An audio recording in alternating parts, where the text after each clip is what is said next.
The Global Health and Fitness Alliance released its Deloitte Report, and the findings are fascinating. Here at the Fitness Business Podcast, we felt it was our duty to the industry to invite the chair of the GHFA onto the podcast to highlight a few of the key points of this 64-page document. Stay tuned for another educational episode from the #1 international fitness business podcast.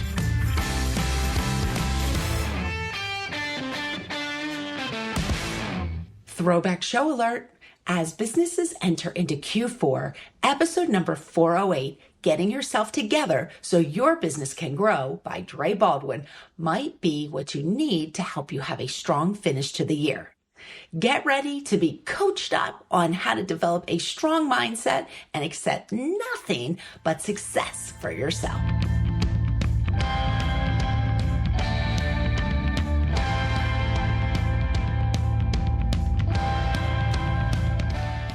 Hello, FBP family. I hope you're having a great day.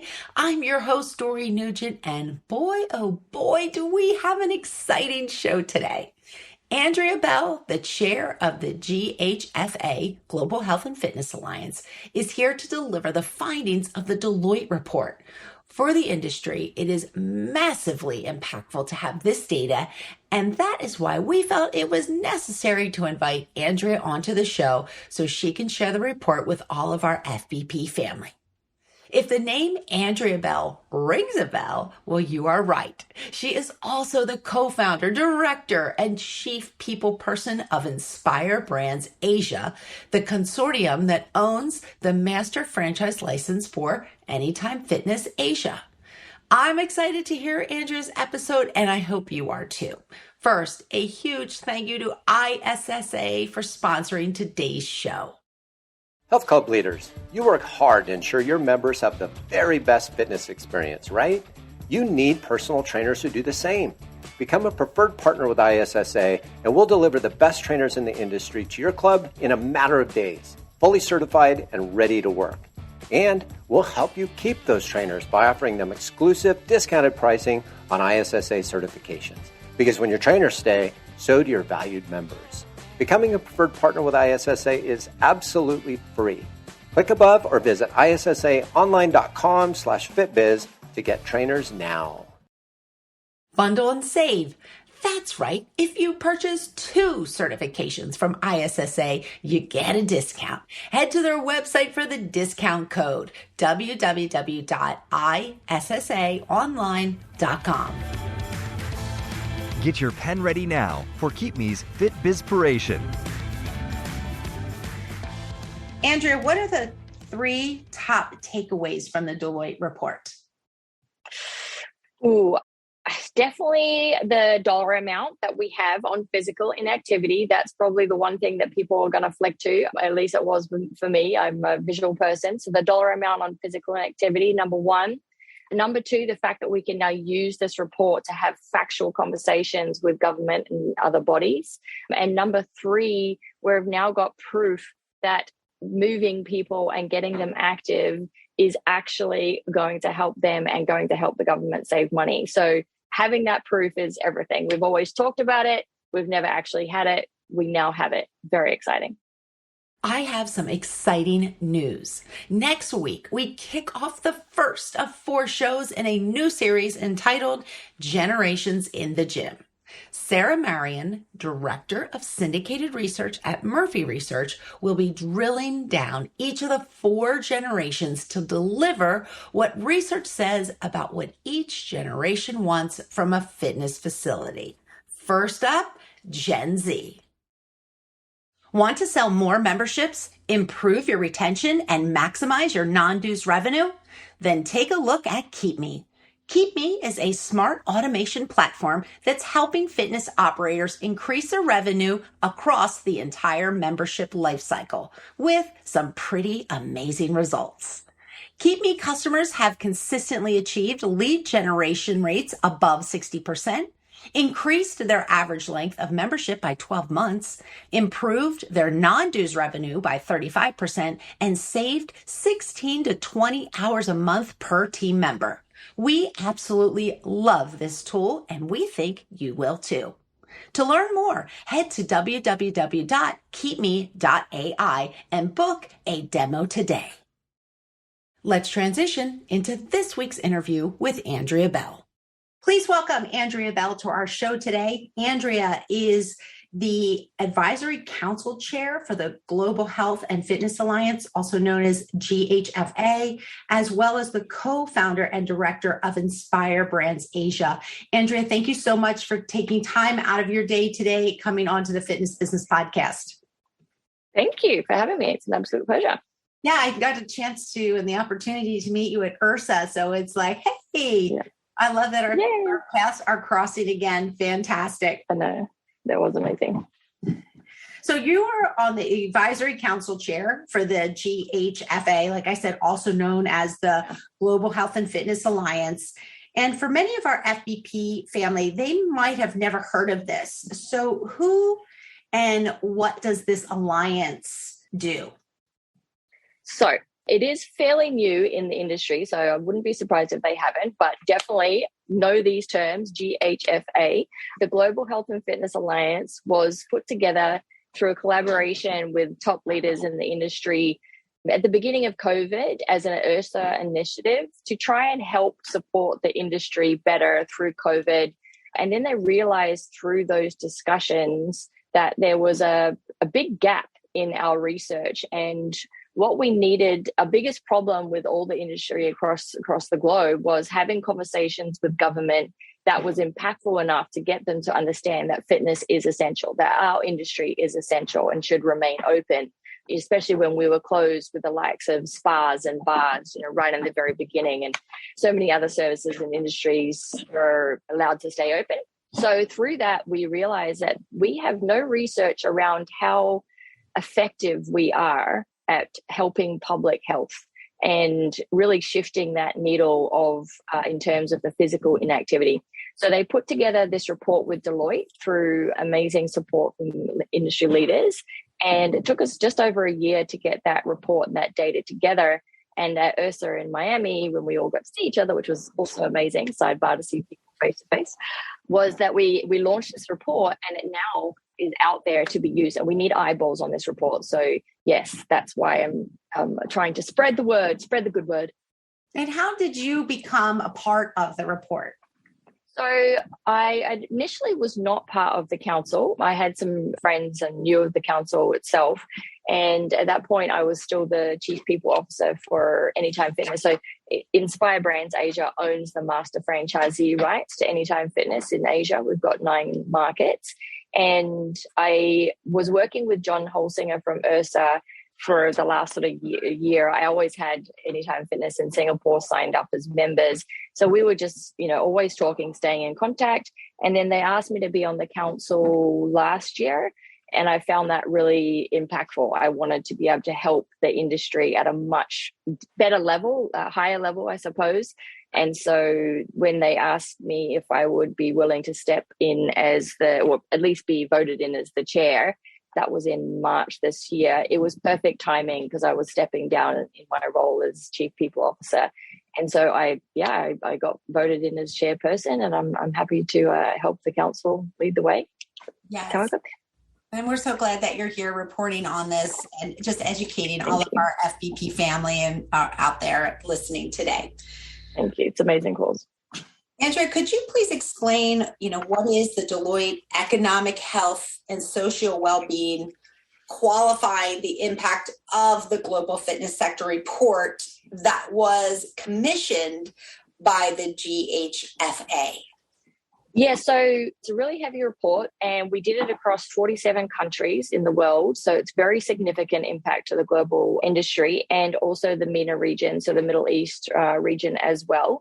So we have this report that now enables us to have a dollar amount per person per year in all these countries on what it costs government, medical, big business, insurance to have a person be physically inactive. So that is essentially just such an impactful dollar amount. And so, for instance, to put some accuracy on it, in America, it's around $3,500 per person to be inactive. You times that by the population, that's just 1 year. You times that over a lifetime of inactivity, and we're talking trillions of dollars. In the States, in, say, Singapore, it's in a couple of $1 billion a year. So it is massively impactful to have this data now for us to be able to have those conversations with the right people and say, this is what it's costing public health, society to be inactive. It's that important. I don't want to say that I necessarily read every word of the 60-page report. What? How? Geez. I did really, I feel like, thoroughly look through the 64-page report. Yeah. Just to kind of fast forward for our listeners out there, could you maybe pull out 3 pieces of data out of that 64 pages that maybe would interest our listeners? Sure. So the 3 key points would definitely be, number one, the dollar amount. It's what everyone goes to. They flip all the pages and say, let's just get down to the business.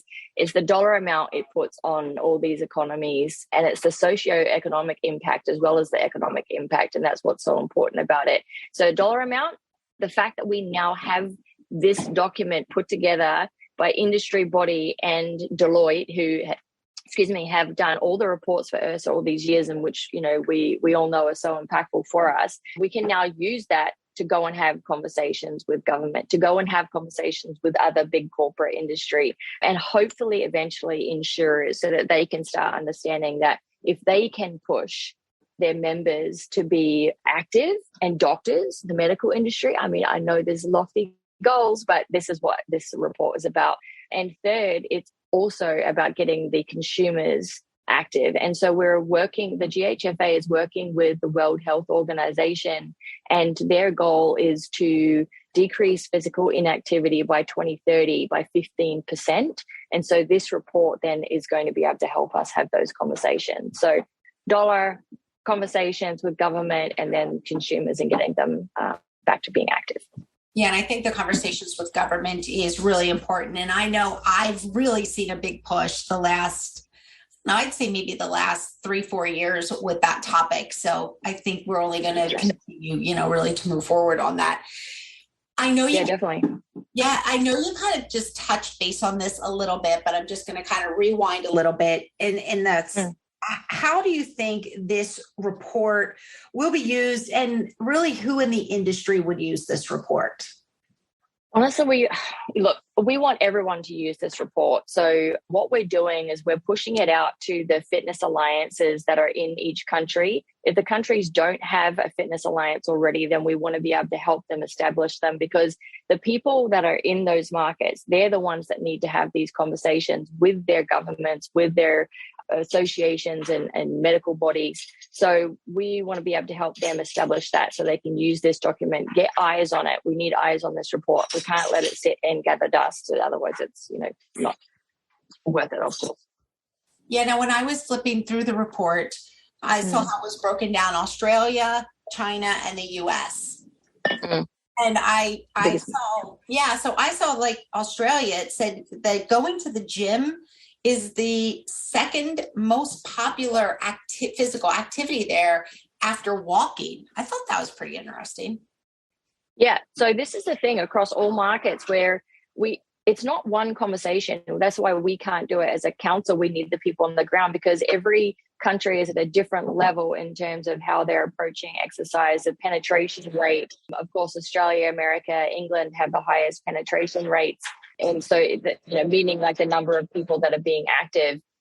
In Australia is a very active country where we're always doing things. But in countries where, like Asia, we're much further and we've still got a long way to go. It just means that the opportunity is a lot bigger. So it just depends on the country and the market. And we want to be able to have those conversations to shift that needle.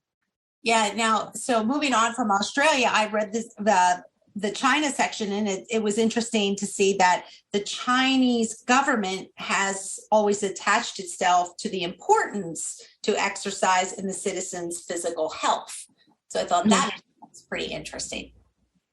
Yeah. And this is the thing, like comparing the different countries, when you put all the dollar amounts together, it can be a little deceiving, because, for instance, in America it's $3,500. per person. Now, that's because the medical costs in America are so much higher. In China, the dollar amount is a lot lower, but the population, of course, is just immense in comparison. So when you compare that and add the sum total together, then it's just an incredible number. It's in a lot of zeros. You said about the medical expenses in the States are just astronomical. So it's funny because when I then read about the US section, it said that there's a rising trend to move health services out of inpatient hospital settings to avoid, the hospital costs when possible. Sure. So this is one of the reasons we can use this report too, is to hopefully get the medical industry to shift. And I know that's a lofty goal, but if we get them to shift so that we can get more outpatient, get doctors to start prescribing exercise as medicine, get them to start thinking, go out for a walk instead of taking a Panadol, or a Tylenol. So we have to start thinking differently, basically. We all know this, but, it's trying to get the other industries to follow suit. Yeah, I agree with you on that 100%. We all know this. I mean, every conference that I'm at, this is a heavy topic, and we all talk about this. It's just trying to get it out of our little bubble of the fitness industry and move that to all the different industries, around us. And that's exactly why we have this report, Dory, so we can be able to take that and start having these conversations. Because, you're right. Like at URSA, the education is amazing. All these conferences are amazing. But we know this stuff. We need people to come, other outside industry to come to our conferences and get wrapped up in the excitement and what we can do to really help shift physical inactivity. So this is please read the report, send me an email, talk to us. Happy to talk all day about it, because it really is making sure we get more people talking about it, using the report and eyes on that report. So for all of our listeners out there that are like, well, how do I get my hands on this report? Where can people find out more or to get the local version of the report? Yeah, so they can go to our website. We've got the GHFA has a website, gfaalliance.org. I think we have every dot out there known to man. So type it in, I'm sure it'll come up. You can download and purchase the report online. If you're an URSA member, of course, then you get a discount. So hopefully you are. Otherwise, contact your fitness alliance if you have one in your country, or send us an email, and we're happy to get an alliance started as well. Yeah, and we'll also make sure we put a link also on this episode as well that will help people get where they need to be. We here at the Fitness Business Podcast have been trying to do our part in getting more people on our episodes talking about, the medical industry combining with the fitness industry, and it's been a challenge. It's just right. It's like, oh yeah, it's a great idea. It's a great idea, but we need doctors writing scripts for personal. Yeah. It's quite interesting. I'm not sure if you're aware, but in South Africa, one of the biggest insurance providers there, AIA, they offer their members discounts on their insurance rates when they attend the gym, and they have an amazing system set up there. And I just don't understand why the whole world is not doing it. This is amazing. So if we can get one insurer doing it, come on, we need more. So hopefully this GHFA report will help with those kind of conversations. We just need some precedent set and some, data points put in there. So that's the other thing we're doing now, is collecting more data points so we can have these case scenarios and case studies to prove that it works.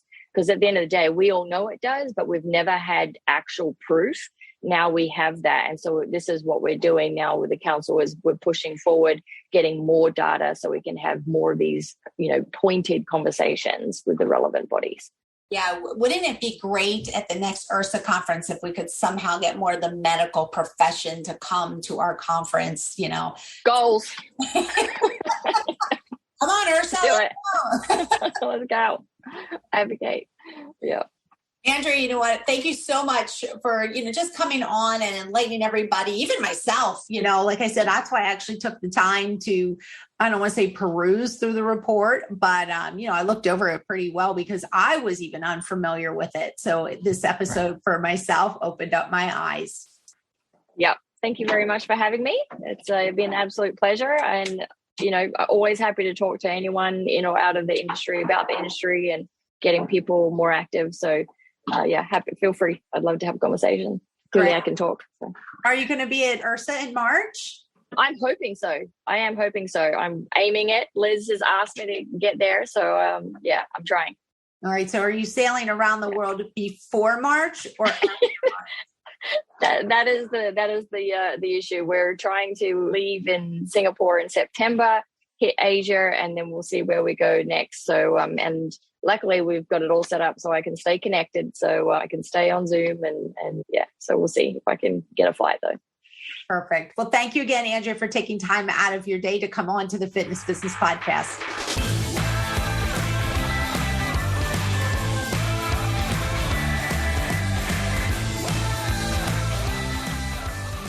Andrea, you're doing such great work for our industry. We all thank you.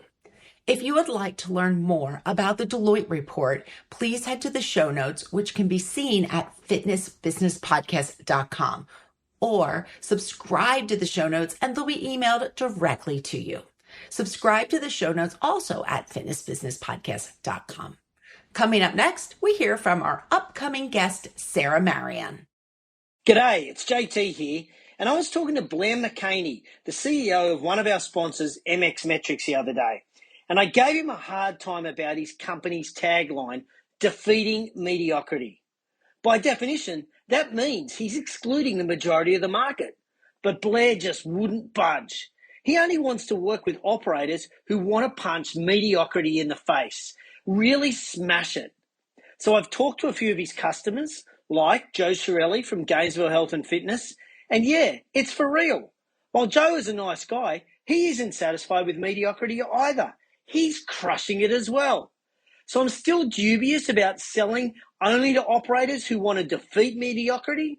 But if this resonates with you, I reckon you should check them out. Go to mxmetrics.com.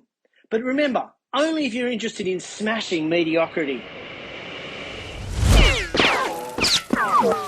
Quickfire 5, sponsored by Hapana. Let's get to know a little bit about our upcoming guest, Dr. Sarah Marion. Dr. Sarah Marion, welcome to the Quickfire 5 questions. Thank you. I'm happy to be here. We are so glad you're here. And we're going to learn 4 fun, cool facts about you. And then the 5th one, you get to take the mic and tell us a little bit about your upcoming episode. So let's begin. Okay. All right. First one is, what is one item on your bucket list? I want to visit Antarctica before it melts. I want to see the penguins. I want to see the glaciers. I want to feel that cold. All right. Well, when you do that, you come back and let us know if it's everything you dreamed it to be. All right. Whose business brain would you like to pick? I think I won't be the only one saying this, but I would like to know how Elon Musk's brain works. He is just so smart, yet many of the things he does are kind of inscrutable, I think, to us. I want to know why. What's going on there? All right. Well, you're definitely going to have to get in line. We get that one a lot here on the Fitness Business Podcast, which I think is maybe. Awesome. I mean, that's pretty cool. I think that's a compliment to Elon Musk. So that one's popular. But it's a good one for sure.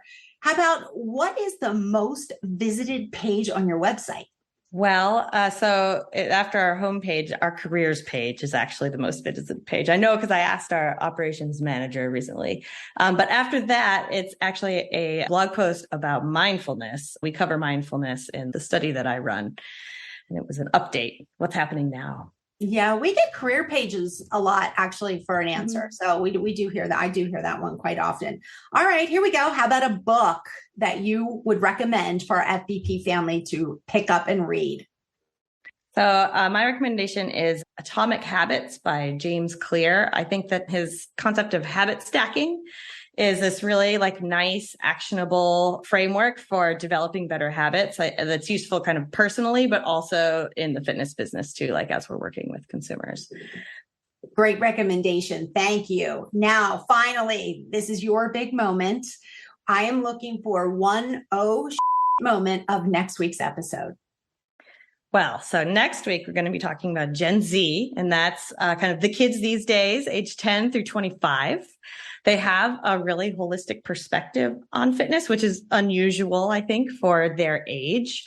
So we're going to talk about how they actually act on that. But I think one of the interesting things is that this generation is really online and tech savvy, right?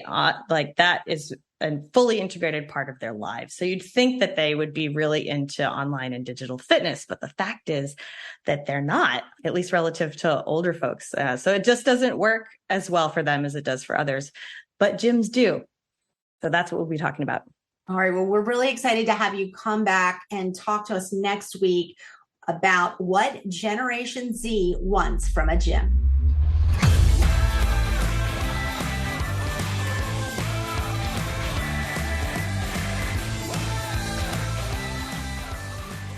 You won't want to miss a single episode of our 4-part Generation series. I will let you in on a little secret. She shares some very valuable information that you as a business owner or a department head will want to hear. It's astounding to me to hear the vast differences between each generation. So I'm confident that you will enjoy it as well. Subscribe to the show on your favorite podcast player, or even better yet, let us do the work for you and we'll send you the show. You hit the subscribe button at fitnessbusinesspodcast.com. It's just that easy. I have a few thank yous before we end the show today. Thank you to our founding partner, Active Management. Our partners, Keep Me, My Zone, Discover Strength, ISSA, and Hapana. Also, I want to thank our advertisers, Rex Roundtables, MX Metrics, and Vaporfresh.